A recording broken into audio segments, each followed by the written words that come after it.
وسلم کے ساتھ جتنی بھی معلومات وابستہ ہیں کم از کم ہم سب کو اہم معلومات کا علم ہونا چاہیے۔ سرکار دو جہاں صلی اللہ تعالی علیہ وآلہ وسلم کی سیرت مبارک پر، آپ کی شمائل پر اور آپ کا حلیہ مبارک، اس کے اوپر صحاح ستہ میں سے اور کتب حدیث میں سے جو اہم ترین کتاب ہے، جو جامع ترین کتاب ہے اور جو صدیوں سے امت کے اندر بہت محبوب اور منظور نظر رہی ہے، جس کو علماء نے قبولیت کا درجہ دیا ہے، وہ کتاب ہے شمائل ترمذی شریف۔ اور آپ حضرات کو میں نے بتایا تھا کہ حضرت امام جزولی رحمۃ اللہ علیہ جو قصیدہ بردہ شریف کے مصنف ہیں، آپ رحمت اللہ علیہ کو فالج لاحق ہوا، یعنی جسم کا حصہ جو ہے وہ فالج کی نظر ہو گیا، اور پھر جب آپ کے جسم پر فالج نے اٹیک کیا، حملہ کیا، تو حضرت امام جزولی رحمت اللہ علیہ نے ارادہ کیا کہ میں امام الانبیاء صلی اللہ تعالی علیہ وآلہ وسلم کی شان عظمت کے اندر، رفت کے اندر میں ایک کتاب لکھوں گا جو رہتی دنیا تک لوگوں کے لیے مثال بن جائے۔ اور پھر آپ نے وہ قصیدہ بردہ شریف لکھا، مولا یصلی وسلم دائما ابدا علی حبیبک خیر الخلق کلہم۔ میرے محبوب کو وہ قصیدہ اتنا پسند آیا، میرے محبوب کو اتنا وہ پسند آیا کہ میرے محبوب نے خواب کے اندر امام جزولی رحمت اللہ علیہ کو دیدار کرایا، سبحان اللہ، اور دیدار کرا کے آپ نے ایک چادر عطا فرمائی۔ سبحان اللہ۔ اور جب حضرت امام جزولی رحمت اللہ علیہ خواب سے بیداری کے اندر آتے ہیں، آپ جانتے ہیں کہ خواب کے اندر تو آپ پوری دنیا کی بھی سیر کر سکتے ہیں، آپ دیکھتے ہیں کہ کبھی میں کہاں ہوں، کبھی کہاں ہوں، لیکن جیسے ہی خواب ٹوٹتا ہے، خواب بکھرتا ہے، تو پھر کچھ بھی باقی نہیں ہوتا۔ لیکن امام جزولی رحمت اللہ علیہ کا یہ خواب بڑا انوکھا خواب تھا۔ سبحان اللہ۔ خواب کے بعد جب آنکھ کھلتی ہے تو سرکار کے تبرک مبارک حضور کی چادر قریبی پڑی۔ سبحان اللہ۔ اور جب امام جزولی سے پوچھا گیا کہ آپ کی اس کتاب کے لکھنے کی اصل وجہ اور سبب کیا ہے، سبحان اللہ، تو امام جزولی کہتے میں ایک دفعہ جنگل میں سفر کر رہا تھا کہ نماز کا وقت ہو گیا، تو ایک کنواں تھا، میں نے کہا اب اس سے پانی نکال کر ڈول اور رسی کے ذریعے میں وضو کروں گا اور وضو کر کے نماز فرض ادا کروں گا۔ کہتے میں نے ہر طرف نظر دوڑائی، نہ مجھے ڈول نظر آیا، نہ رسی نظر آئی۔ اب میں حیران و پریشان کھڑا ہوں کہ اب میں کروں تو کیا کروں، کس کو آواز دوں، یہ تو جنگل ہے، بیابان ہے، یہاں کون آئے گا جو میری مدد کرے گا، میری مشکل کو حل کرے گا اور میرے لیے مسیحا بن کے آئے گا۔ ڈول اور رسی ہوگا تو میں کنویں کے گہرائی کے اندر جو پانی ہے وہ نکال کر میں وضو کروں گا۔ کہتے ساتھ ہی ایک گھر تھا اور اس کی چھت پہ ایک چھوٹی سی بچی کھڑی تھی۔ اس بچی نے جب دیکھا یہ منظر تو اس بچی کو میں نے کہا بیٹا تم دیکھ رہی ہو نماز کا وقت نکلنے والا ہے، تمہارے پاس اگر ڈول اور رسی ہے تو مہربانی کرو مجھے دے دو تاکہ میں پانی نکال پاؤں۔ اس بچی نے وہیں چھت سے کھڑے کھڑے پانی کے کنویں کے اندر تھوک ڈالا، پانی کنویں کی منڈیر پہ آ گیا۔ سبحان اللہ۔ بچی کے تھوک ڈالنے سے کنویں کا پانی جو نیچے تھا وہ کنویں کے کنارے پہ آ گیا۔ امام جزولی کی آنکھیں حیرت سے کھل گئی، کہنے لگے بیٹا یہ تو بتاؤ ایسا کون سا عمل کرتے ہو جس کی بنا پہ کنویں کا پانی بھی تمہارا ادب اور احترام کرتا ہے، تمہارے حکم کی تعمیل کرتا ہے، یہ تو بتاؤ۔ وہ بچی کہنے لگی آپ نے جو کام کرنا ہے وہ کریں، آپ وضو کریں، نماز پڑھیں، آپ کو اس سے کیا ہے آخر پرخاش؟ آپ نے کہا نہیں مجھے بتاؤ۔ آخر اس بچی نے کہا میں کثرت کے ساتھ اپنے آقا رحمت دو عالم صلی اللہ علیہ وآلہ وسلم کی ذات پہ درود پڑھتی ہوں، اور اللہ نے میرے لعاب کے اندر یہ اثر رکھا ہے، اللہ نے میری تھوک کے اندر یہ اثر رکھا ہے کہ میں نے اس کنویں کے اندر پانی ڈالا ہے، میں نے کنویں کا پانی نکالنے کے لیے اپنا تھوک ڈالا ہے، اللہ نے پانی کو اوپر کر دیا۔ میں نے تمہارا نام سنا ہے، تمہارا نام امام جزولی رحمت اللہ علیہ ہے، بہت بڑا نام ہے، لیکن اس کے باوجود اتنی طاقت نہیں ہے کہ بغیر ڈول اور رسی کے پانی پہ نکالتا۔ اتنی بھی جرت نہیں ہے، لیکن ہاں اتنا بتا دوں، جو رسول اللہ کا درود کثرت کے ساتھ پڑھتا ہے اللہ اسے مرتبہ خاص سے نوازتا ہے۔ آج ایک صبح کی نماز کے بعد میرے پاس ایک بابا جی آئے، مختلف دروس کے اندر بھی شرکت کرتے ہیں، تو وہ کہنے لگے کہ میں اپنے بچے کو میں نے میڈیکل میں داخلہ دلوایا اور مجھے 2 لاکھ کی یہ شرط ضرورت تھی، اور میرے پاس بظاہر کوئی ذریعہ بھی نہیں تھا، کوئی اسباب بھی نہیں تھے، نہ میرے پاس کوئی بظاہر آمدنی کا سلسلہ تھا جس کی وجہ سے مجھے 2 لاکھ میسر آتے اور میں اپنے بچے کی فیس ادا کر پاتا۔ تو کہتے ہیں میں کثرت کے ساتھ حضور کی ذات پہ درود پڑھا کرتا تھا، مجھے خواب کے اندر اشارہ ملا، مجھے گفتگو کرنے والا کوئی نظر نہیں آیا، لیکن آواز آئی کہ فلاں بندے کے پاس چلے جاؤ، وہ تمہارے یہ حاجت جو ہے اور 2 لاکھ کی ضرورت ہے وہ پوری کر دے گا۔ سبحان اللہ۔ اب مجھے یہ شرم آڑے آ رہی تھی کہ میں خود چل کے جاؤں تو مجھے ندامت کا سامنا نہ کرنا پڑے۔ یہ آپ کے شہر چشتیاں کا وہ بزرگ کہنے لگا، آخرکار چاروں نچار وہ بندہ خود چل کے آیا میرے پاس اور اس نے آ کر چپکے سے مجھے 2 لاکھ روپیہ دیا، کہا مجھے حکم ملا تھا جائیں اپنے بچے کی فیس ادا کریں۔ یعنی رسول اللہ مشکلیں حل کرتے ہیں، رسول اللہ پریشانیاں دور کرتے ہیں۔ درود اسم اعظم ہے، اس کو وظیفہ بنا لے، کائنات کی کوئی مشکل آپ کے معاملات کے اندر رکاوٹ نہیں آ سکتی۔ اور امام جزولی جیسا مرد کلندر آج قیامت تک کے لیے ان کے قصیدہ بردہ شریف کو کیسے اللہ نے آفاقی شہرت عطا کر دی ہے۔ ہم بچے ہوا کرتے تھے تو ٹیلی ویژن کے اوپر صبح کو یہی صدا سنی جاتی تھی، مولا یصلی وسلم دائما ابدا علی حبیبک خیر الخلق کلہم، اس کا ہر لفظ میرے نبی کی بارگاہ میں مقبول ہے۔ تو ہمارے بچوں کو، ہمارے بوڑھوں کو، ہمارے جوانوں کو ضرورت ہے، انہیں پتہ ہونا چاہیے ہمارا قلبی تعلق ہمارے حضور کے ساتھ ہے۔ حضرت ابراہیم بن ادہم رحمۃ اللہ علیہ کے پاس ایک نوجوان آیا، کہنے لگا حضرت میں گناہ سے بچنا چاہتا ہوں، لیکن جوانی کی وجہ سے، امٹتے ہوئے جذبات کی وجہ سے میں اپنے اوپر قدرت نہیں رکھ پاتا، گناہ سے بچ نہیں پاتا، مجھے کوئی نسخہ بتائیں، وظیفہ بتائیں، میں عمل کروں اور گناہ سے مجھے نفرت ہو جائے۔ حضرت ابراہیم بن ادم نے کہا 5 کام تم کر لو، تمہارے دل میں اللہ گناہ کی نفرت پیدا کر دے گا۔ وہ 5 کام کیا ہے؟ حضرت ابراہیم بن ادم نے فرمایا ان اردت ان تعصی اللہ، جب تو ارادہ کرے گناہ کرنے کا، اللہ کی نافرمانی کا، تو ایک کام کرنا، لا تأکل رزقہ، اللہ کا رزق کھانا چھوڑ دینا۔ اس نے کہا من این آکل، اگر اس کا رزق نہ کھاؤں تو پھر کہاں سے کھاؤں؟ زمین سے جو کچھ نکلتا ہے یہ تو اسی کا رزق ہے، جو میں پہنتا ہوں یہ بھی اسی کا رزق ہے، جو میری آنکھیں ہیں، جو میرا کان ہے، میری زبان ہے، دھڑکتا ہوا دل ہے، یہ انگلیاں ہیں، یہ پاؤں ہیں، اور جسم میں گردش کرتا ہوا خون ہے، یہ سارا اللہ کا عطا کردہ رزق ہے۔ تو اگر اس کا رزق نہ کھاؤں تو پھر کہاں جاؤں؟ حضرت ابراہیم بن ادم نے کہا بڑا عجیب بندہ ہے، کھاتا بھی اسی کا ہے، نافرمانی بھی اسی کی کرتا ہے، یا تو نافرمانی چھوڑ دے، اور اگر نافرمانی کرنی ہے تو پھر اس کا رزق کھانا چھوڑ دے، 2 میں سے ایک کام کر۔ اس نے کہا حضرت اس پہ عمل کرنے کی کوشش کروں گا، دوسری نصیحت ارشاد فرمائے۔ آپ نے فرمایا جب بھی تیرے دل میں یہ خیال آئے گناہ کرنے کا تو ایک کام کرنا، لا تسکن شیئا من بلادہ، اس کی زمین سے نکل جا، پھر جہاں تیرا دل چاہے، جتنا تیرا دل چاہے، جیسا گناہ کرنا چاہے کر لینا، لیکن اس کی ملکیت سے نکل جانا، زمین سے نکل جانا۔ اس نے کہا حضرت مشرق بھی اسی کا ہے، مغرب بھی اسی کا ہے، شمال بھی اسی کا ہے، جنوب بھی اسی کا ہے، سمندروں پہ بھی اسی کا سکہ چلتا ہے، خشکی کے اوپر بھی اسی کا نام ہے، آسمان بھی اسی کی قبضہ قدرت کے اندر ہے۔ تبارک الذی بیدہ الملک وہو علی کل شیء قدیر۔ فرمایا وہ برکت والی ذات ہے ساری کائنات کی بادشاہی جس کے قبضہ قدرت کے اندر ہے۔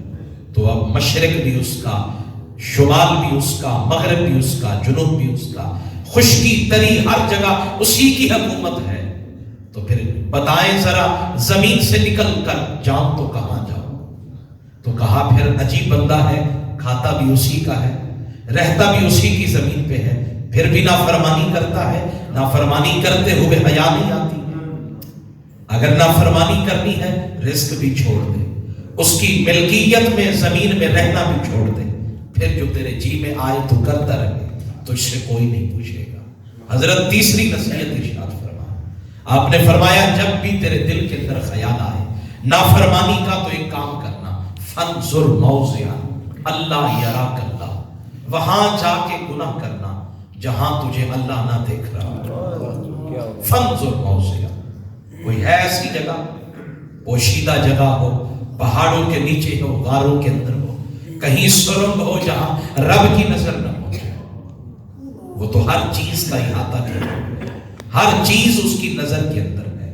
سورہ فجر کی جو تلاوت کرتے ہیں آخری پارے کی، میرا رب فرماتا ہے ان ربک لبالمرصاد، جیسے کوئی گھات لگا کے بیٹھتا ہے نا کسی دشمن کے اوپر، اور پھر اس کی نظریں راستے پہ جمی رہتی ہیں کہیں دشمن نکل ہی نہ جائے، میرا نشانہ چوک نہ جائے۔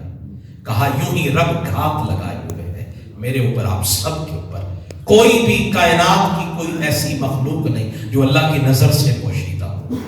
گناہ جب بھی کرنا ہے، حضرت ابراہیم بن ادم کہنے لگے ایسی جگہ ڈھونڈنا جہاں اللہ نہ دیکھ رہا۔ اس نے کہا ایسی تو کوئی جگہ ہے ہی نہیں، وہ تو ہر حال میں ہر بات سے باخبر ہے، واقف ہے، آگاہ ہے۔ وہ حضرت موسیٰ کلیم اللہ جب جانے لگے نا فرعون کی طرف تبلیغ کی نیت سے، تو دل میں ایک بشری تقاضوں کی وجہ سے خیال آیا میرے بعد میرے بچوں کا کیا، میرے گھر والوں کا کیا بنے گا، میرے اہل و عیال کا کیا بنے گا۔ رب نے فرمایا ایسے کریں، یہ جو ہاتھ میں عصا ہے، لکڑی ہے، اس کو پتھر پہ مارے۔ جب پتھر پہ مارا گیا پتھر دو لخت ہو گیا، دو ٹکڑے ہو گیا، اس میں سے ایک اور پتھر نکلا۔ فرمایا اس پہ بھی مارے، اس پہ مارا، پھر دو ٹکڑے ہو گئے۔ فرمایا پھر مارے، ایک پتھر اور نکلا تھا تو اس پہ مارا، تو فرماتے تیسرا پتھر جب پھٹانا، جب وہ ٹوٹا تو اس کے اندر ایک چھوٹا سا کیڑا نظر آیا جس کے منہ میں رزق تھا، اور وہ اللہ کی تسبیح بیان کر رہا تھا۔ حضرت موسیٰ کلیم اللہ کو میرے رب نے فرمایا اے موسیٰ، اگر اس حقیر کیڑے کو رب رزق دینا نہیں بھولا ہے تو وہ اپنے نبی کے گھر والوں کو رزق دینا کیسے بھولا گا؟ وہ کہیں بھی نہیں بھولائے گا، ساری کائنات اس کی نظر کے اندر ہے۔ اور پھر تعجب خیز امر ہے، میں ہوں نا گھر کا بڑا، میں اگر اپنی فیملی کو میں کھلاتا ہوں، پلاتا ہوں، میں ان کو پہناتا ہوں، تو پھر مجھے بڑی مشکلات کا شکار بھی ہونا پڑتا ہے، مجھے بعض دفعہ بڑی محنت بھی کرنی پڑتی ہے، لیکن پھر بھی جا کر گھر کا خرچ پورا نہیں ہوتا۔ میں پھر جتلاتا بھی ہوں، میں تمہیں کھلاتا بھی ہوں، پلاتا بھی ہوں، پھر بھی میرا کہنا نہیں مانتے۔ لیکن تعجب کی بات ہے، اربوں کھربوں انسان، یہ اتنی بڑی کائنات ہے، پھر اس کے اندر ایک عالم نہیں 18,000 عالم ہے، اور پھر ہر عالم کے اندر کتنی مخلوقات ہیں، اور ہر مخلوق کے اندر پھر کتنی اجناس ہیں۔ ہر جنس کو اس کی ضرورت کے مطابق، ان کی ضرورت کے وقت کے اندر رب رزق عطا بھی فرماتا ہے، ان کی ضرورتیں پوری بھی فرماتا ہے۔ اس لیے کہا گیا الحمدللہ رب العالمین، تمام تعریفیں اس اللہ کے لیے جو سارے جہانوں کو پالنے والا ہے۔ آپ نے فرمایا پھر اگر کوئی ایسی جگہ نہیں جو اللہ کی نظر سے پوشیدہ ہو تو پھر تجھے حیا نہیں آتی ہے، اتنا نڈر کیسے ہو جاتا ہے، اتنی جرت کہاں سے ملتی ہے؟ یہ بھی پتا ہے کہ اللہ دیکھ رہا ہے پھر بھی گناہ کرتا ہے۔ شرابی کو یہ پتہ لگ جائے کہ اللہ دیکھ رہا ہے، مجھے بتائیں اگر میں بیٹھا ہوں گناہ کرنے والا ہوں، اور مجھے پتہ لگ جائے کہ جب رات کو میں گناہ کر رہا تھا نا تو مجھے میرے پاپا نے دیکھ لیا، میرے استاذ نے دیکھ لیا، میرے نمازی نے مجھے دیکھ لیا، تو میری جان شکنجے میں نہیں آ جائے گی، میرے اوسان خطا نہیں ہو جائیں گے؟ یار اس نے مجھے دیکھ لیا، میری عزت کیا بچے گی؟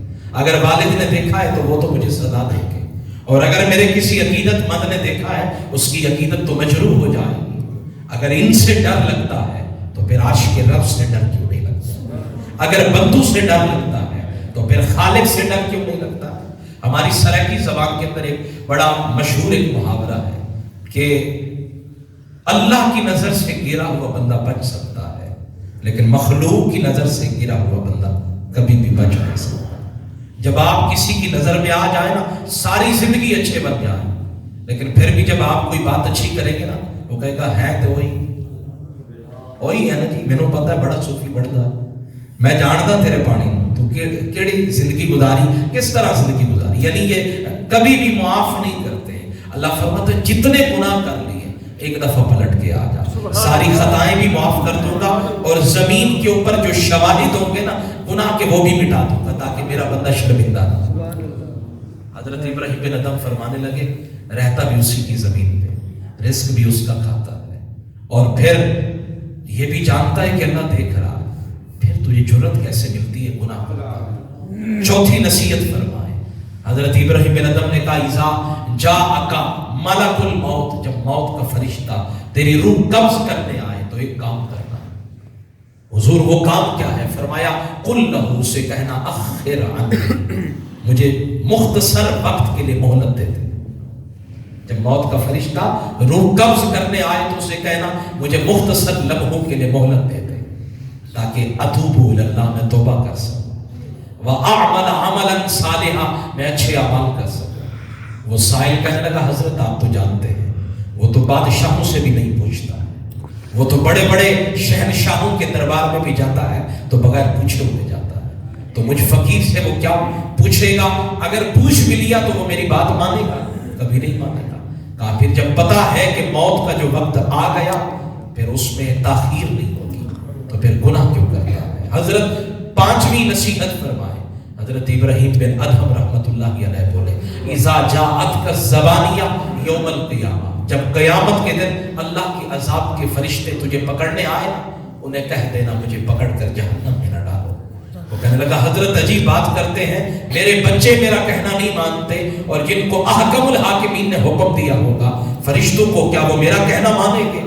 فرمایا جب کسی بات کے اندر تیرا کہنا نہیں مانا جاتا تو اللہ کی مان، پھر جب تو اللہ کی مانے گا ساری کائنات تیری مانے گا۔ پھر آپ سوچیں رزق بھی اس کا کھا، رہے بھی اس کی زمین پر، اور یہ بھی پتا ہو کہ اللہ دیکھ رہا ہے، اور یہ بھی پتا ہو کہ جب موت آئے گی تو پھر ایک لمحہ آگے پیچھے نہیں ہوگا، اور یہ بھی پتا ہے کہ اگر جہنم میں ڈالنے کا حکم ہوا تو فرشتے پھر رب کا کہنا مانیں گے، تو پھر دیدہ دلیری کیسی ہے، یہ جرت کیسی ہے؟ آج سے پہلے شاید کہ امت کو پہلے بھی ضرورت تھی، اور آج زیادہ اشد ضرورت ہے امت کو اپنے نبی کی سیرت سے وابستہ ہونے کی، اپنے نبی کے اسوہ حسنہ کے بارے میں انہیں پتہ ہونا چاہیے۔ آپ سوچیں ایک لمحے کے لیے تصور کی دنیا سجائے، میرا چھوٹا سا بچہ ہے اور اسے یہ پتا ہے کہ کلمہ طیبہ کیا ہے، اسے یہ پتا ہے کہ کلمہ شہادت کیا ہے، اور اسے یہ پتا ہے میرے نبی کی کنیت کیا ہے، اسے یہ پتا ہے میرے نبی کا اسم ذاتی کیا ہے۔ میرا بچہ ہے چھوٹا سا اور اسے یہ پتا ہے آسمانوں پہ میرے نبی کا نام کیا ہے، زمین پہ میرے نبی کا نام کیا ہے، اور اسے یہ پتا ہے میرے نبی کے بیٹے کتنے تھے، میرے نبی کی بیٹیاں کتنا تھی، میرے محبوب علیہ السلام کے نواسے کتنا تھے اور نواسی کتنا تھی۔ اور جب یہ پتا ہو میرے بچے کو، مجھے بتائیں اس کی زندگی میں کتنا انقلاب آئے گا، وہ اپنے نبی پاک صلی اللہ علیہ وسلم سے کتنا وابستہ ہوگا، وہ اپنے نبی سے کتنا پیار کرے گا، رسول اللہ صلی اللہ علیہ وسلم سے کتنا محبت کرے گا۔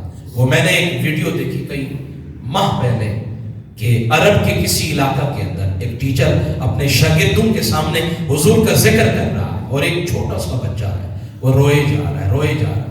اس سے جب پوچھا گیا تم روتے کیوں ہو، چھوٹا سا بچہ، وہ کہنے لگا میں اپنے آقا سے ملنا چاہتا ہوں، میں حضور سے ملنا چاہتا ہوں، میں رحمت دو عالم نور مجسم صلی اللہ علیہ وسلم سے ملنا چاہتا ہوں، لیکن مجھے پتا چلا ہے سرکار تو دنیا سے چلے گئے، تو اسی وجہ سے رو رہا ہوں کہ حضور سے میں مل نہیں پاؤں گا، میں سرکار سے مل نہیں پاؤں گا۔ اور یہ تڑپ کیسے پیدا ہوگی، یہ بچے نکھریں گے کیسے، ان کے اندر یہ شعور اور ادراک کی دولت کب پیدا ہوگی؟ جب ان کو حضور کی محبت کا یہ جذبہ ملے گا، جب حضور کی سیرت کے بارے میں پتہ چلے گا۔ اب آئیے سنیے، اللہ کا قرآن فرماتا ہے لعلک باخع نفسک الا یکونوا مؤمنین۔ فرمایا حبیب آپ اتنا غمزدہ رہتے ہیں، اتنا غمزدہ رہتے ہیں، حضور مسلسل غمگین رہتے ہیں، یعنی آپ ہے نا کہ میں غم کروں گا جب میرا کوئی نقصان ہو جائے گا، میں غم کروں گا جب میرا کوئی حادثہ ہو جائے گا، میں غم تبھی کروں گا جب کوئی حادثہ رونما ہوگا، میرا کوئی اپنا بچھڑ جائے گا، انتقال ہو جائے گا، تب میری آنکھیں بھر آئیں گی، تب میرے آنسو آئیں گے۔ لیکن اگر کوئی بظاہر سبب نہیں ہے تو پھر میں روں کیوں، میں غم کیوں کروں؟ میں تو خوش رہوں گا، 4 دن کی زندگی ہے، میں خوش رہوں، لیکن سرور کائنات صلی اللہ علیہ وآلہ وسلم مسلسل غمگین رہتے اور اتنا غمگین رہتے کہ آپ کی آنکھیں بھر آتی. تو اللہ نے قرآن کی آیت نازل فرمائی، حبیب آپ اتنا کیوں غمزدہ رہتے ہیں، اتنا آپ گریہ کیوں فرماتے؟ لعلک باخع نفسک اللہ یکون مؤمن. میرے نبی نے جواب دیا، اے اللہ یہ دل میں تڑپ رہتی ہے، یہ جتنے کافر ہیں کاش یہ سارے مسلمان بن جائیں. سبحان اللہ. یہ جتنے مشرک ہیں یہ سارے میرا کلمہ پڑھ جائیں، کوئی ایک بھی جہنم میں نہ جائے، یہ سارے جنتی بن جائیں. یہی فکر دامنگیر ہے، سوتے اٹھتے بیٹھتے جاگتے یہی فکر ہوتی ہے. یہ کافر کیوں ہے؟ یہ کلمہ پڑھ رہے. اور ہمارے رویے یہ ہے، ہم ایسا کام کرتے ہیں کہ کافر کاموں کو ہاتھ لگا کے کہتے ہیں میں کافر ہی صحیح، میں کافر ہی صحیح. لیکن کتنا مزہ آئے گا، لطف آئے گا کہ ہماری وجہ سے لوگ کفر سے اسلام کی طرف آئے، ہماری وجہ سے لوگ کفر سے اسلام کی طرف راغب ہو جائیں. لیکن ایسا کیسے ہو سکتا ہے؟ تو فرماتے ہیں رسول اللہ اکثر غمزدہ رہتے ہیں، اور وجہ یہی ہوتی کہ یہ کافر مسلمان کیوں نہیں ہوتے، کلمہ کیوں نہیں پڑھتے. تو اللہ نے قرآن کی آیت اتاری. اب اس کا ترجمہ سنیے، آپ حیرت زدہ رہ جائیں گے. میرے رب نے فرمایا حبیب آپ اتنا غم کرتے ہیں، اتنا مسلسل غمگین رہتے ہیں، ہمیں یہ اندیشہ ہے کہیں یہ غم ایک دن آپ کی جان نہ لے لے، یہ غم کہیں آپ کے دنیا سے جانے کا سبب نہ بن جائے. میرے خود دادا جی ان کا ایک پوتا تھا، بلکہ ان کا نواسا تھا. میری پھوپھی کا بیٹا تھا جو کم و بیش 22 سے 24 سال کی عمر تھی، اور وہ بڑی غربت سے گزر کر آرمی کا کیپٹن ڈاکٹر بنا. اس نے کتنی محنت کی، پاپڑ پہلے ماں اس کی بہنیں محنت کرتی. لیکن جب وہ کیپٹن کے آرمی کے اندر کیپٹن ڈاکٹر بن گیا تو پروٹوکول بھی ہے، گاڑیاں بھی کھڑی ہیں. اس نے کہا نہیں، کراچی کے اندر سب کچھ ملا ہوا تھا. اس نے کہا آج میں موٹر بائک پر جاؤں گا. ہاسپیٹل کے اندر وہ جاتے جاتے سامنے سے ایک موٹر بائک والا آ رہا تھا، دونوں آپس میں ٹکرائے تو یہ کھوپڑی جو ہے نا یہ اڑ گئی، اور وہ جو کلچ پکڑنے والی جگہ ہوتی ہے جو بریک ہوتی ہے وہ یوں گلے کے اندر داخل ہو. 24 سال کا کڑیل جوان جو ہے کومے کے اندر چلا گیا. اور جب وہ کومے میں گیا تو 6 دن کے اندر آرمی نے اس وقت مشرف کے دور کے اندر 24-25 لاکھ روپیہ لگایا اور یورپ سے ڈاکٹر منگوائے یہ کومے سے باہر آ جائے، کیونکہ آرمی نے بڑا پیسہ سرمایہ لگایا ہوتا ہے ایک بندے کو تیار کرنے میں. لیکن 6 دن کے اندر اس کی جو ہے نا کوئی زندگی کے آثار نظر نہیں آئے. اور جب اس کا انتقال ہوا تو آرمی سلامی دینے کے لیے ہمارے پنڈ میں آئے، ہمارے گاؤں میں آئی. اور میں نے پھر اپنے دادا جی کو دیکھا کہ وہ اکثر روتے رہتے، اور پھر اسی غم کی وجہ سے وہی غم ان کے لیے جان لیوا ثابت ہوا، وہ دنیا سے انتقال کر گئے.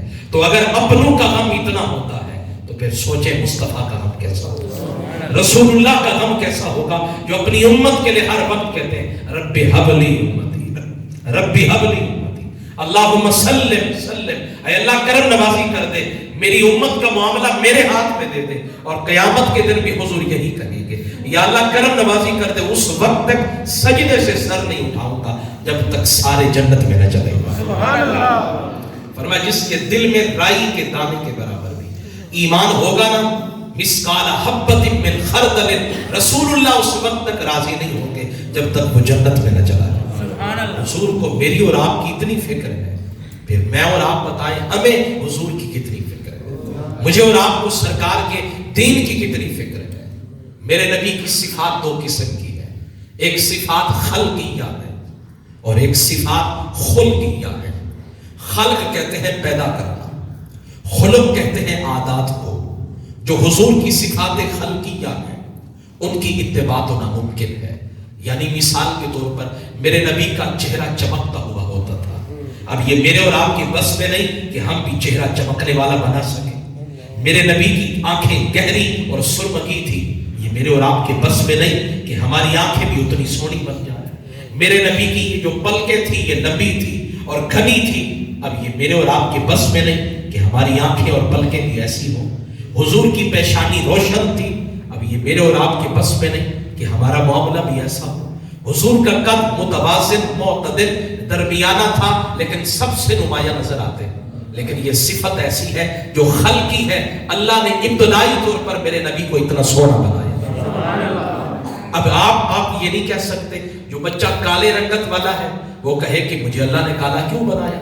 بھئی اللہ نے بنایا ہے، اب سوال تو نہیں ہو سکتا۔ چلو ہم ان کی پیروی نہیں کر سکتے، لیکن جو صفات خلقیہ ہیں، جو میرے نبی کی عادات ہیں، یعنی میرے نبی نے دشمن سے بھی کبھی بدلہ نہیں لیا، کبھی اپنی ذات کے لیے کسی سے انتقام نہیں لیا، کبھی کسی عورت پہ ہاتھ نہیں اٹھایا۔ میرے محبوب علیہ السلام نے کبھی بھی کسی کے ساتھ وعدہ خلافی نہیں فرمایا۔ حضور نے کبھی بھی صداقت کا دامن نہیں چھوڑا، کبھی بھی اخلاق کے دامن کو آپ نے نہیں چھوڑا۔ عالی ظرف ہے، بلند ہمت ہے، صداقت ان کا درہ امتیاز ہے، ہر ایک سے مسکرا کے بولتے ہیں، دشمن زخم لگاتا ہے وہ دعائیں دیتے ہیں۔ اب یہ میرے نبی کی صفات خلقیہ ہیں، اگر میں اور آپ ان کی پیروی کرنے لگ جائیں تو ہماری زندگی کتنی مٹھاس والی بنے، ہماری زندگی کتنی حسین بن جائے۔ تو کہتے ہیں میرے محبوب علیہ السلام اکثر فکر میں ڈوبے رہتے ہیں۔ آپ دیکھتے ہیں جو گھر کا بڑا ہوتا ہے وہ بیٹھا ہے یوں کر کے تو سوچ میں ڈوبا ہوا ہے، کسی نہ کسی فکر میں ہے۔ بچے کہتے ہیں بابا جی ہر وقت فکر میں رہتے ہو، شوگر ہو جائے گی، بیمار پڑ جائیں گے، صحت آپ کی گر جائے گی، اتنا نہ سوچا کریں۔ آپ جو ہے نا بالکل ایزی محسوس کریں، ساری پریشانیاں ایک طرف رکھیں، خوش ہو کے زندگی گزاریں۔ یہ میری اور آپ کی فکر ہے، تو پھر بتائیے رسول اللہ کی فکر کیسے تھی؟ میرے آقا کی فکر یہی تھی، میرا دین امت تک کیسے پہنچے گا؟ میرے آنے والی امت کیا میرے دین پہ عمل کرے گی؟ کیا میرے آنے والی امت کے اندر نوجوان میری داڑھی کا مذاق تو نہیں اڑائیں گے؟ میری امت کے اندر آنے والے صدیوں کے اندر میری امت کے نوجوان جو ہے وہ آذان کی آواز کی بجائے گانے کو سننا پسند تو نہیں کریں گے؟ کہیں وہ میرے دین کو پسے پشت تو نہیں ڈال دیں گے؟ تو میرے نبی ہر وقت سبحان اللہ۔ اور تیسری صفت میرے نبی کی یہ تھی کہ میرے آقا نامدار صلی اللہ تعالیٰ علیہ وسلم لمبی دیر خاموشی اختیار فرما، زیادہ سے زیادہ حضور کی کوشش ہوتی کہ خاموش رہے، بلا ضرورت میرے نبی گفتگو نہیں فرماتے۔ اب آئیے شمائل ترمذی شریف کی طرف، امام ترمذی میرے نبی کے بارے میں کیا کہتے ہیں، کیونکہ آج کا جو موضوع ہے ایک تو حضور کے دندان مبارک اور دوسری حضور کی مہر نبوت۔ میں مختصر آپ کو بتا دیتا ہوں اور آپ نے اس کو یاد کرنا ہے، اس کا خاکہ ذہن میں رکھنا ہے۔ آپ کو پتہ ہونا چاہیے میرے نبی کے دندان مبارک کیسے تھے، آپ کو بتایا روشن پیشانی کیسی تھی، یہ بتایا حضور کی داڑھی مبارک کیسی تھی، یہ آپ کو بتایا حضور علیہ السلام کا حلیہ مبارک کیسا تھا، حضور کے ہاتھ مبارک، پاؤں مبارک، انگلیاں مبارک، سینہ مبارک، یہاں حلق سے لے کر ناف تک ایک لمبی بالوں کی لکیر تھی۔ یہاں سے بالوں کی لکیر شروع ہوتی جو میرے نبی صلی اللہ تعالیٰ علیہ وسلم کی ناف مبارک تک پہنچتی۔ تو یہ سارا حلیہ بیان کرنے کے بعد اب امام ترمذی کہتے ہیں حب الغمام، جب میں حضور کے دندان مبارک کے بارے میں کتابوں کی ورقردانی کرتا ہوں تو کہتے ہیں غمام کہتے ہیں بادل، بادل کے اولے کو، ٹکڑے کو، حب کہتے ہیں ٹکڑے کو۔ کہا میرے نبی کے دانت مبارک اسی طرح چمکتے تھے جیسے آسمان کے اوپر کوئی بادل کا ٹکڑا ہو، بادل کا اولا ہو، پانی سے بھرا ہوا ہو۔ آپ دیکھتے کتنا سفید ہوتا ہے، کتنا پیارا لگتا ہے۔ فرمایا میرے نبی صلی اللہ تعالیٰ علیہ وآلہ وسلم کے دندان مبارک بھی اسی طرح چمکتے ہوئے ہوا کرتے تھے۔ اور فرمایا جیسے موتیوں کو ایک لڑی میں پرویا جائے، بعض لوگوں کے دانت جو ہوتے ہیں ماس کھورے والے ہوتے ہیں، بعض لوگوں کے دانت صحیح نہیں ہوتے، چمکتے نہیں ہیں، وہ کھانا کھاتے ہیں، صفائی بھی کرتے ہیں، لیکن دانت سفید نظر نہیں آتے۔ لیکن حضور کے دندان جو تھے نا جی، کشادہ بھی تھے، سوہنے بھی تھے، چمکتے ہوئے بھی تھے۔ کان النبی صلی اللہ علیہ وسلم اذا تکلم، حضور جب گفتگو کرتے تو رؤیا کالنور یخرج من بین ثنایا، فرمایا اوپر والے اور نیچے والے دو دانتوں مبارک کے درمیان سے نور کی کرنیں نکلا کرتی۔ اور یہ دانت اگر سونے ہوں تو انسان کا چہرہ بھی سونا لگتا ہے۔ میں نے دیکھا ہے بعض بزرگوں کو دیکھا ہے جو پوپلے ہو جاتے ہیں، جن کے دانت جھڑ جاتے ہیں اور پھر وہ مصنوعی دانتوں کا سہارا لیتے ہیں۔ تو میں نے دیکھا ہے کہ جب دانت نہ ہو تو پھر یہ رخسار اندر داخل ہو جاتے ہیں اور انسان کے چہرے کے حسن کو داغ لگ جاتا ہے۔ لیکن آپ سوچیں اگر دانت سونے ہوں تو پھر انسان اور سونا لگتا ہے، اور اگر چہرہ مصطفیٰ کا ہو، دندان بھی مصطفیٰ کے ہوں تو پھر کیا کہیں۔ اور پھر ان دانتوں مبارک سے گفتگو کے وقت اگلا بندہ دیکھے کہ نور کی کرنیں نکل رہی، رؤیا کا نور، جو بھی حضور سے گفتگو کرتا تو اسے نور کی کرنیں نکلتی ہوئی نظر آتی۔ یہ تو میرے نبی کے دندان مبارک ہے۔ اب مزید آگے چلتے ہیں۔ حضور کی مہر نبوت جو ہے، اس حوالے سے سیرت ہمیں بتاتی ہے، تاریخ ہمیں بتاتی ہے۔ حضور سے پوچھا گیا، حضور اپنی نبوت کے بارے میں ہمیں بتا۔ میرے محبوب فرماتے ہیں صحابہ، اصل میں جب بچپن کے زمانہ کے اندر میری والدہ حضرت حلیمہ السعدیہ مجھے لے کر واپس آ رہی تھی، اور ایک وہیں بھی واقعہ ملتا ہے کہ حضرت شیمہ کے ساتھ مل کر آپ گئے، اور جب گئے تو وہ واپس دوڑتی ہوئی آئی۔ آپ کے بھائی بھی حضرت حلیمہ کو کہنے لگے کہ دو آسمان سے ایسے وجی چہرے والے کوئی افراد اترے ہیں، اور انہوں نے ہمارے بھائی محمد عربی صلی اللہ علیہ وسلم کو زمین پہ لٹایا۔ تو حضرت حلیمہ کہتی ہے میں ان کے ساتھ چل پڑی۔ اب ہوا کیا ہے، میرے نبی فرماتے میرا سینہ اقدس چیرا گیا، لیکن مجھے درد نہیں ہوا ہے۔ یعنی عام طور پر یہاں کٹ لگے تو درد ہوتا ہے، حضور کا سینہ مبارک چیرا گیا، اور پھر آپ کے قلب اطہر کو نکالا گیا، اور پھر اس کو زمزم کے ساتھ غسل دیا گیا۔ اور اگر میں اس کو عشق کے انداز میں کہوں تو زمزم کو شرف دینے کے لیے اسماعیل کی ایڑی لگی ہے تو مصطفیٰ کا دل بھی لگ جاتا ہے۔ تو اس لیے اللہ نے پھر حکم دیا میرے نبی کے قلب اطہر کو غسل دیا جائے، اور غسل دینے کے بعد پھر وہی فرشتے نے کہا رکھ دو، اور جب حضور کا قلب اطہر رکھ دیا گیا، اب فرشتے نے کہا اب اس جگہ کو سی دو۔ سینے کے بعد وہاں مہر نبوت لگائی گئی، اور جب مہر نبوت لگی میرے نبی فرماتے اسی دن میری پشت کے اوپر مہر نبوت ظاہر ہو گئی۔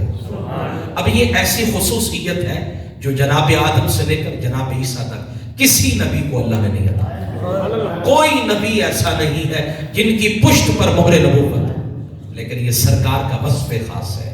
یہ دو کاندھوں کے درمیان حضور کی پشت مبارک پر، بائیں کاندھے کے قریب دائیں کاندھے سے تھوڑا سا دور حضور کی پشت پر ایک مہر نبوت تھی۔ اب صحابہ نے جس حالت میں دیکھا انہوں نے بیان کیا، حضور کی مہر نبوت ایسی تھی۔ اب ایک صحابی کہتے ہیں میں نے حضور کی مہر نبوت کو دیکھا تو کہتے ہیں جیسے سرخ رنگ کی گلٹی نہیں ہوتی، حضور کی مہر نبوت یوں آپ کی پشت مبارک پر ابھری ہوئی تھی۔ ایک اور صحابی ہیں، انہوں نے دیکھا تو وہ کہتے ہیں میں نے دیکھا شعرات مجتمعات، میں نے دیکھا حضور کی مہر نبوت کے اوپر کثرت کے ساتھ بال تھے، یعنی وہ بالوں کا مجموعہ تھا۔ میں نے حضور کی مہر نبوت کو دیکھا۔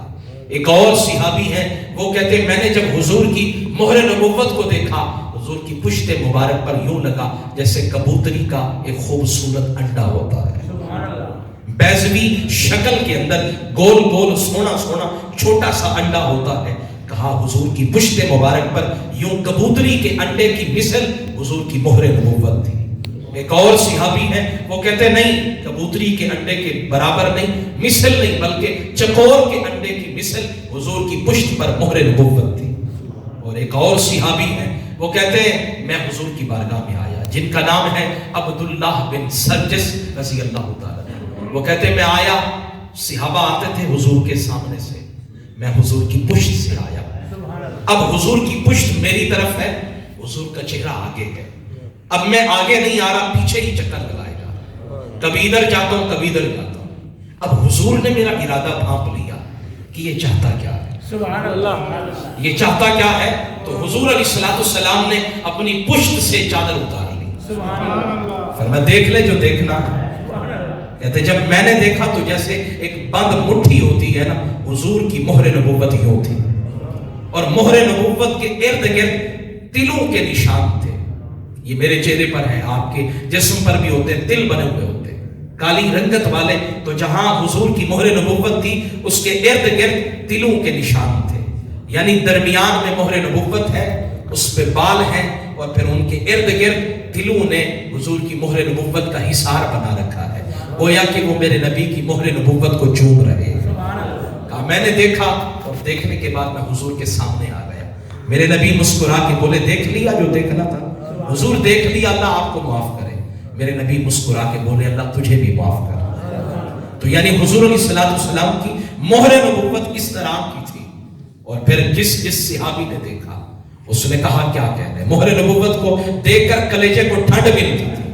اور پھر حضرت سلمان فارسی رضی اللہ تعالیٰ، اصلاً آپ آتش پرست ہیں، فارس کے رہنے والے ہیں، اور پھر آتش پرست مذہب کو چھوڑ کر عیسائی مذہب کو قبول کر لیا، اور پھر پوچھا کہ میں دین سیکھنا چاہتا ہوں، عیسائی دین کو جاننا چاہتا ہوں۔ انہوں نے کہا فلاں جگہ جائیں، عراق کے شہر بغداد میں چلے گئے، بغداد سے موصل میں چلے گئے، اور پھر موصل سے نصیبین میں چلے گئے، وہاں سے پھر ایک اور جگہ، اور پھر آخرکار اموریہ ایک علاقہ تھا، حضرت سلمان فارسی وہاں گئے، عیسائیوں کے بہت بڑے پادری کی، عالم کی خدمت کرتے رہے، اور جب اس کا آخری وقت آیا تو آپ نے کہا حضرت اب مجھے بتائیں میں کہاں جاؤں؟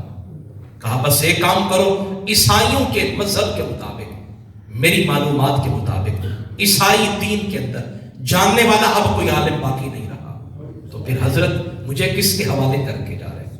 وہ پادری، وہ عالم کہنے لگا میں نے کتابوں کے اندر پڑھا ہے، تورات میں، زبور میں، انجیل میں پڑھا ہے کہ ایک زمین کا ٹکڑا ہے جہاں کثرت کے ساتھ کھجور کے درخت ہوں گے، جس کو یثرب کہا جاتا ہے، اور وہاں ایک ایسے نبی آئیں گے جو ہدیہ قبول کریں گے، صدقہ قبول نہیں کریں گے، بڑے علم والے ہوں گے، بڑے بردبار ہوں گے، صبر والے ہوں گے، اور اگر ہو سکے تو اب کہیں اور نہ جاؤ تو یثرب کی طرف چلا گیا۔ حضرت سلمان فارسی کہتے ہیں مجھے قرار ملا تو وہ راستہ جو جاتا تھا نا مدینہ کی طرف، میں ایک قافلے کے ساتھ چل پڑا، اور ان قافلے والوں نے جب عرب کی سرزمین پہ قدم رکھا تو انہوں نے لوگوں کے سامنے یہ باور کرایا گویا کہ میں ان کا نوکر اور غلام ہوں، اور انہوں نے مجھے غلام بنا کے بیچ دیا۔ مجھے غلام بننے پہ اتنا دکھ نہیں ہوا، مجھے خوشی تھی کہ غلام ضرور بن گیا، لیکن اگر مصطفیٰ مل گئے تو پھر کوئی غم نہیں۔ نوکر بننا کوئی سوکھا کام نہیں۔ آپ دیکھتے ہیں جو دکانوں کے اوپر نوکر کام کرتے ہیں، جو زمینوں کے اوپر نوکر کام کرتے ہیں، ان کی زندگی جو اچھے ہیں وہ اچھے ہیں، اور جو برے ہیں وہ اپنے کام کرنے والوں کو کتنی اذیتیں دیتے ہیں، کتنی تکلیفیں پہنچاتے ہیں۔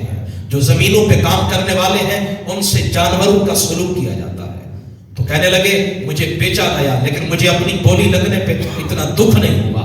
میں نے کہا غلام بن جاؤں لیکن ان کی گلی تک پہنچ جاؤں، ان کے شہر تک پہنچ جاؤں۔ کہتے بنو قریظہ کے ایک یہودی نے مجھے خرید کر لیا، اور خریدنے کے بعد میں مدینہ میں رہنے لگا۔ اب ایک امید تھی کہ حضور تشریف لائے، ان کا دیدار ہوگا، اور پھر میں کلمہ پڑھوں گا۔ وطن چھوڑ آیا، ماں باپ کو چھوڑ آیا، فارس کی سرزمین چھوڑ آیا، زندگی کا اکثر حصہ شریعت اور حق کی پہچان کے اندر، ان کی جستجو کے اندر میں نے گزار دی۔ کہتے ہیں اور پھر ایک دن پتہ چلا، کسی نے آ کے کہا کہ قبا میں ایک سونی شکل والے آئے۔ وہ آئے ہیں تو کہتے ہیں امام ترمذی کہتے ہیں حضرت سلمان فارسی رضی اللہ تعالیٰ عنہ نے وہ ایک دسترخوان نعمت کا اٹھایا، کھجوروں کا دسترخوان، حضور کی بارگاہ میں لائے۔ میرے آقا نے فرمایا اے سلمان یہ کیا ہے؟ عرض کرتے میں نے عرض کی یا رسول اللہ یہ صدقہ کی کھجوریں ہیں، قبول فرما۔ میرے نبی نے فرمایا اِنَّ آلُ محمد، ہم تو آل محمد ہے، لا نأکل الصدقہ، ہم صدقہ نہیں کھاتے ہیں۔ صحابہ یہ دسترخوان اٹھا لو تم کھاؤ۔ کہتے میں چلا گیا، پھر اگلے دن پھر آیا تو میرے پاس دسترخوان تھا اور اس میں چند کھجوریں تھیں۔ میرے حضور نے فرمایا یہ کیا ہے؟ میں نے عرض کی حضور یہ ہدیہ کی کھجوریں ہیں۔ میرے نبی نے فرمایا صحابہ دسترخوان بچھا دو، ہم بھی تمہارے ساتھ کھائیں گے۔ کہتے میرا دل خوشی سے جھومنے لگا۔ میں نے کہا دو نشانیاں پوری ہو گئی، اور اس اموریہ میں رہنے والے عیسائی پادری نے، عالم نے ایک اور بھی نشانی بتائی تھی۔ کہتے جب تک وہ پوری نہ ہو جاتی میرے دل کو اطمینان کیسے ملتا؟ وہ نشانی تھی کہ اس سونے نبی کی پشت کے اوپر مہر نبوت ہو۔ کہتے پھر میں ایک دفعہ آیا، حضور نے اپنے بدن نازک پر ایک چادر اوڑھ رکھی ہے۔ اب میں نظروں کے کناروں سے، گوشہ چشم سے بار بار گھور گھور کے دیکھتا ہوں کہ کہیں ایسا ہو، دل میرا بار بار کہتا ہے ہوا کا جھونکا آئے، اور پھر یہ چادر کا یہ حصہ جو ہے حضور کی مہر سے ہٹ جائے، تاکہ میں دیکھ پاؤں، اور جو مجھے شرط اور نشانی بتائی گئی وہ پوری ہو جائے، تاکہ اب میں بلا جھجک اپنے نبی کا کلمہ پڑھوں۔ کہتے ہیں میرے حضور نے میرا ارادہ بھانپ لیا۔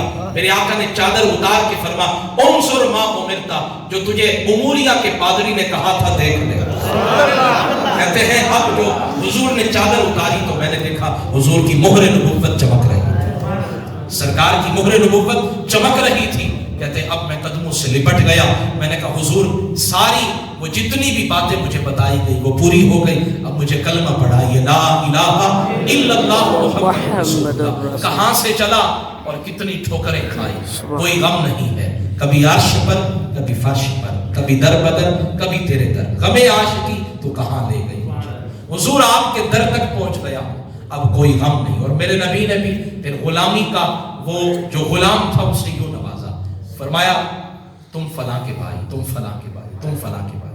اور جب سلمان کی باری آئی، یا رسول اللہ میں اتنا دور سے آیا ہوں، میں عرب کا رہنے والا نہیں، اجمی ہوں، مجھے کسی کا بھائی نہیں بنایا۔ آنسو سے آنکھیں چہرہ تر ہے۔ میرے نبی نے فرمایا سلمان پریشان کیوں ہوتے ہو؟ سلمان و منا اہل البیت، فرمایا سلمان مجھ محمد کی اہل بیت میں سے، یعنی وہ فضیلت اور وہ عزت عطا کی جس کے کیا کہتے ہیں۔ حضرت سلمان فارسی رضی اللہ تعالیٰ عنہ کو میرے نبی نے اپنی آل کے اندر، اپنی اہل بیت کے اندر شامل کیا۔ اب یہ بچوں کو پتہ ہونا چاہیے، یہ ہماری بیٹیوں کو پتہ ہونا چاہیے میرے نبی کی مہر نبوت کے بارے میں، میرے نبی کی زلف احمر کے بارے میں۔ اور پھر کمال کی بات دیکھیں، حضور کے ایک صحابی ہیں عطا بن صائب یزید رضی اللہ تعالیٰ، ان کے ایک غلام تھے جن کا نام تھا حضرت عطا رحمت اللہ علیہ۔ وہ کہتے ہیں میں نے اپنے مالک کی بڑی خدمت کی، اور اکثر جب ان کا سر خالی ہو جاتا تو میں دیکھتا کہ یہ کن پٹیاں ہیں، یہ داڑھی ہوتی، یہ ساری سفید ہوتی، لیکن پیچھے سے لے کر پیشانی کے اس حصے تک یہ جتنے بال تھے سارے انتہا درجے کے سیاہ ہوتے۔ تو ایک دن میں نے جرت جگا کے میں نے کہا حضرت یہ تو بتائیں سارے بال سفید ہو گئے، یہ پیچھے سے لے کر آگے تک یہ بال سیاہ کیوں ہے؟ بڑھاپا آتا ہے تو سب پہ آتا ہے، تو پھر یہ جگہ سیاہ ہے باقی داڑھی اور بال سفید ہے۔ تو حضرت عطا بن صائب، حضرت صائب بن یزید کہتے ہیں اللہ کی عزت کی قسم کیا بتاؤں، ذہبت بی خالتی الی رسول اللہ، ایک دن میری خالہ مجھے حضور کی بارگاہ میں لے گئی، اور پھر میرے آقا کی بارگاہ میں جب میں گیا تو مسح بی رأسی، حضور نے اپنے ید اللہ والا ہاتھ میری اس سر کے حصے پہ رکھا، اور جب حضور کے ہاتھ کو یہ بال لگے نا تو جہاں جہاں حضور کا ہاتھ لگا بڑھاپا آ گیا، لیکن جس جگہ میرے نبی کا ہاتھ لگا ہے نا بڑھاپے کی بھی جرت نہیں ہوگی کہ یہاں آ جا، میں بوڑھا ہو گیا ہوں، لیکن جہاں حضور کا ہاتھ لگا ہے نا یہ جگہ آج بھی جوان ہے۔ ماشاءاللہ، کیوں؟ میرے نبی کے ہاتھ لگے ہیں، رسول اللہ کی ہتھیلی لگی ہے، سارے چہرے کے بال سفید ہو گئے، یہ کانوں کے ارد گرد بال سفید ہو گئے، لیکن جہاں رسول اللہ کا ہاتھ لگا ہے یہ بال آج بھی سیاہ ہیں۔ کیوں؟ اس لیے پورے بدن کو بڑھاپے نے گھیر لیا، لیکن جہاں حضور کے ہاتھ لگے وہاں بڑھاپا نہیں آیا۔ یہ امام ابن سبا نے لکھا ہے، حضور کی خصوصیت کے اندر ہے، میرے نبی جس سواری پہ سوار ہوئے وہ کبھی بوڑھی نہیں، حضور جس سواری پہ سوار ہوئے وہ کبھی بوڑھی نہیں ہوئی ہے، یہ نبی کا کرم اور کمال دیکھیں۔ اور پھر ایک اور صحابی تھے، وہ کہتے میں حضور کی بارگاہ میں آیا، میرے محبوب خوش ہو کر آپ نے دعا دی، اللہم جمل ہو، اے اللہ اس کو سونا کر، کیا کہا؟ اے اللہ اس کو خوبصورت بنا۔ کہتے حضور کے لبوں سے یہ جملے دعا کے نکلنے کی دیر تھی، آج 100 سال عمر ہو گئی ہے، سر کے اور داڑھی کے بالوں میں کوئی کوئی بال سفید نظر آتا ہے، ہر طرف سیاہی ہی سیاہی ہے، کیونکہ نبی نے دعا کے لیے ہاتھ اٹھائے تھے، اللہم جمل ہو، اے اللہ میرے اس غلام کو سونا بنا دے۔ تو یعنی رسول اللہ صلی اللہ علیہ وسلم کے ہر قول ہر فعل میں جو برکتیں تھیں اس کے کیا کہنے۔ حضرت جابر بن سمورہ کہتے ہیں میرے نبی شفقت کے طور پہ جب گزرتے نا ہم بچوں کے درمیان سے تو پھر بچوں کے گالوں پہ ہاتھ لگاتے، تو کہتے ایک دن میں بھی کھڑا تھا تو حضور کا گزر ہوا تو باری باری بچوں سے پیار کیا، اور جب میری باری آئی تو مسح یدہ علی خدی، انہوں نے اپنا ید اللہ والا ہاتھ میرے رخسار پہ لگایا۔ اب یہ حضرت جابر بن سمورہ کے الفاظ ہیں اور دل کی تختی پہ لکھ کے جائیے گا، کہتے ہیں میں سونا تھا لیکن جس گال پہ حضور نے ہاتھ لگایا نا وہ اس گال سے زیادہ سونا نظر آتا۔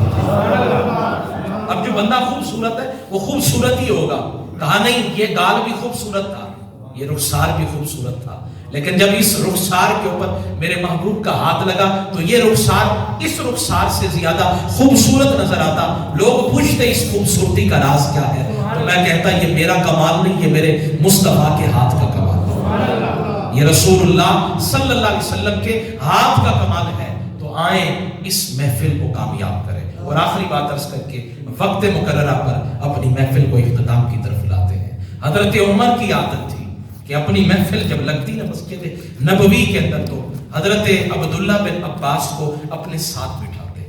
تو بعض جلیل القدر صحابہ جو بڑے کبار صحابہ تھے، مہاجرین تھے، انہیں یہ بات کھٹکتی تھی، انہیں یہ اچھا محسوس نہیں ہوتا تھا، اور انہوں نے ایک دن کہہ بھی دیا، کہنے لگے حضرت کمال کی بات ہے، ہم بڑے بڑے صحابہ اور یہ بچہ ہے، جوان ہے ابھی، اور ان کو آپ ہمارے درمیان لا کے بٹھا دیتے۔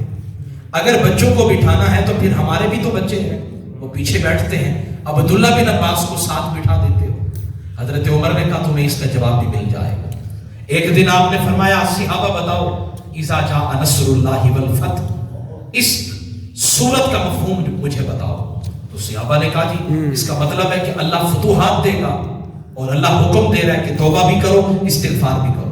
اب حضرت عمر نے حضرت عبداللہ بن عباس کی طرف اشارہ کیا، فرمایا اب تم بتاؤ سورہ نصر کی تفسیر کیا ہے، مفہوم کیا ہے؟ آپ نے فرمایا اذا جاء نصر اللہ والفتح ورأیت الناس یدخلون فی دین اللہ افواجا، یہ بتاتی ہیں آیات کہ میرے نبی کا دین مکمل ہو گیا، میری نبی کی زندگی کا اختتام ہوا چاہتا ہے، سرکار دنیا سے جانے والے ہیں۔ حضرت عمر نے کہا میں اس کے علم کی بنا پر، بڑے بڑے صحابہ پیچھے بیٹھے ہوتے میں ان کو پہلوں میں بٹھاتا ہوں۔ یہ تربیت تھی اپنے بچوں کی کہ اگر یوں تربیت کریں گے تو یہ نبی کا دین سیکھیں گے، یہ رسول اللہ کا دین سیکھ کر آگے امت تک پہنچائیں گے۔ اور یہ کیسے ہوگا؟ جب ہم عمل کریں گے، اپنے بچوں کی تربیت کریں گے، ان کو سرکار کی سیرت کے بارے میں بتائیں گے، سرکار کے اسوہ حسنہ کے بارے میں بتائیں گے۔ تو آج کی اس محفل کا خلاصہ حضور کے دندان مبارک کے بارے میں نے بتایا کہ وہ بادل کے اولوں کی طرح چمکتے ہوئے دانت تھے، اور دوسری بات میں نے بتائی حضور کی صفات خلقیہ، صفات خلقیہ، حضور مسلسل غمگین رہتے۔ میں نے ایک اور بات بتائی، سرکار اکثر فکر میں ڈوبے رہتے۔ قرآن کی آیت پڑھی لعلک باخع نفسک الا یکونوا مؤمنین، کہ اگر کافروں کے لیے حضور کو اتنی فکر ہے تو پھر سوچے اپنی امت کے لیے، اپنے مومنین کے لیے کتنا فکر ہوگی۔ اور میرے آقا نامدار صلی اللہ علیہ وسلم زیادہ گفتگو کرنے کی بجائے اکثر خاموش رہتے، فرماتے کہ جو زیادہ بولتا ہے زیادہ عیب ظاہر ہوتے ہیں، جب زیادہ عیب ظاہر ہوتے ہیں گناہ بھی زیادہ ہوتے ہیں، اور جب گناہ زیادہ ہوتے ہیں تو بندہ پکا جہنمی بن جاتا ہے۔ اور پھر میں نے مہر نبوت کے بارے میں بتایا، بعض نے کہا کبوتری کے انڈے کی طرح تھی، بعض نے کہا چکور کے انڈے کی طرح تھی، بعض نے کہا یہ انگلیاں بند کی جائیں مٹھی جیسے ہوتی ہے اس طرح تھی، اور بعض نے کہا کہ وہ بالوں کا مجموعہ تھی، اور بعض نے کہا وہ سرخ گلٹی کی طرح تھی۔ میرے نبی کی پشت پر یہ آپ کے خاتم النبیین ہونے کی طرف اشارہ تھا۔ اور پھر میں نے یہ بتایا حضرت سلمان فارسی نے میرے نبی کا کلمہ پڑھا۔ اب آخری بات جو عرض کرنا چاہتا ہوں، جب آپ نے کھجوریں لے لی، حضرت سلمان نے کلمہ پڑھ لیا، تو اب حضور نے فرمایا اب تم یہودی کے غلام نہ بنو، اب مصطفیٰ کے غلام۔ حضور میں تو اس کا غلام ہوں، جس نے مجھے بیچا اس نے قیمت لی ہے، اب اگر میں آپ کی بارگاہ میں آؤں تو اس کے لیے ضروری ہے کہ مجھے پھر خریدا جائے۔ حضور نے فرمایا ہم تمہاری قیمت ادا کریں۔ حضرت سلمان فارسی کو میرے نبی نے خریدا، جتنی قیمت یہودی نے کہی میرے نبی نے فرمایا ہو گیا۔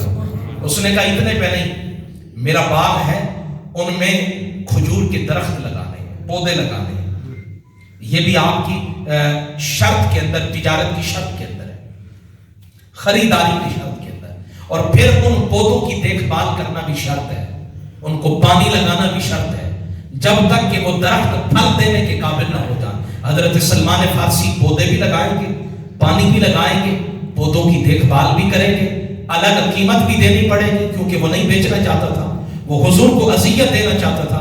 میرے نبی نے فرمایا جو تم کہتے ہو ہمیں قبول ہے۔